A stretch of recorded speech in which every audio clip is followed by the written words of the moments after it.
We invite Dr. Pooja Dahipade to come forward and share his thoughts that inspire clarity, comfort, and confidence. Please give a warm welcome to our guest, Dr. Pooja Dahipade.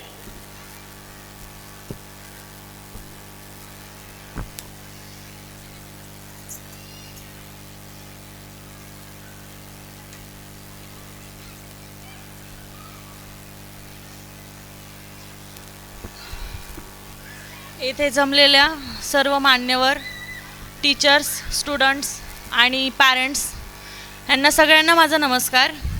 माझं नाव doctor पूजा दहिफळे. मी aesthetic physician आहे. Skin आणि हेअरमध्ये practice करते. सर्वप्रथम More sir आणि principal madam ह्यांचे मी आभार व्यक्त करते की ह्यांनी मला इथे बोलून माझा मान वाढवला आणि त्यांच्या सेकंड ॲन्युअल डे फंक्शनमध्ये सहभागी होण्याची संधी दिली.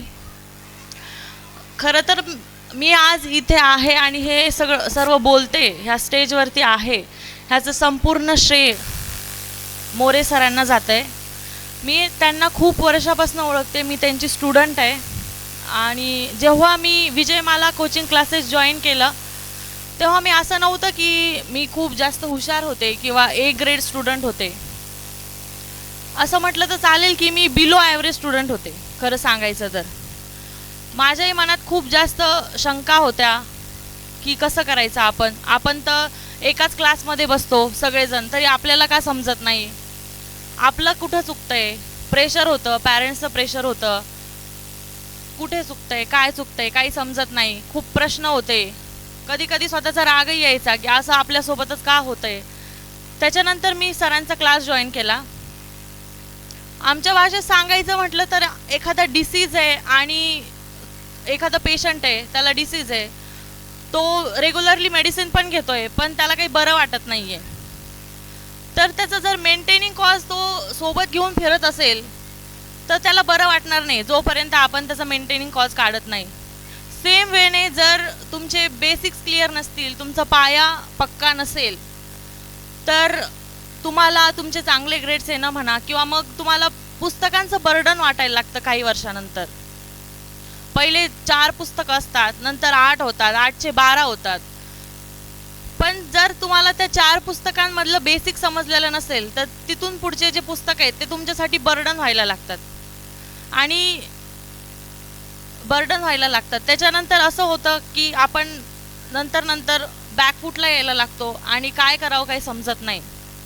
अशामध्ये तुम्हाला तेव्हा एक योग्य वेळी योग्य मार्गदर्शकाची गरज असते आणि तेच मार्गदर्शकाचं काम माझ्या आयुष्यामध्ये मोरे सरांनी केलेलं आहे. योग्य मार्गदर्शन योग्य वेळात होणं खूप जास्त गरजेचं असतं एका विद्यार्थ्याच्या आयुष्यामध्ये. ज्या फ्लोमध्ये मी उभंही राहू शकत नव्हते त्या फ्लोमध्ये सरांनी मला चालायला नाही तर पळायला शिकवलं आहे 1 ते 2 वर्षामध्ये. असं नाही की माझे वेगळे कोचिंग घेतले किंवा मग मला असं वेगळं ट्रीट केलं. आम्ही सगळे एकाच क्लासमध्ये असताना माझ्यावर काय मेहनत घेता येईल, मी कशी समोर जाईल किंवा मी सगळ्यांसोबत कशी बसू शकेल, ह्या गोष्टींकडे त्यांनी खूप जास्त लक्ष दिलं. इवन मी एकटी नाही तर असे त्यांचे खूप स्टुडंट आहेत जे त्यांच्या मार्गदर्शनामुळे आज बऱ्याच ठिकाणी खूप मोठ्या मोठ्या पदावरती आहेत आणि ही खूप मोठी गोष्ट आहे. मला आज इथे त्यांनी गेस्ट म्हणून बोलवलं आहे ह्याचा मला खूप जास्त अभिमान वाटतो आहे. त्यांच्या डोळ्यामध्ये माझ्याबद्दल प्राऊड बघून आणि सगळ्यांना ते सांगतायत माझी स्टुडंट आहे, हे ही खूप मोठी गोष्ट आहे माझ्यासाठी. इथे मला त्यांनी बोलवलं, ह्यापेक्षा वेगळा मंच नसू शकतो त्यांना थँक्यू म्हणण्यासाठी. तर सर मनापासून थँक्यू. तुम्ही जी काही मेहनत घेतली त्या मेहनतीमुळेच मी आज इथे आणि मी माझ्या आयुष्यात जे काही अचीव केलं आहे त्याचा खूप मोठा सहभाग हा श्रेय तुम्हाला जातं. तर thank you director of Vijaymala coaching classes and international school, principal Pragati madam. त्यांनी मला इथे बोलून माझा मान वाढवला आणि मला संधी दिली. Thank you so much.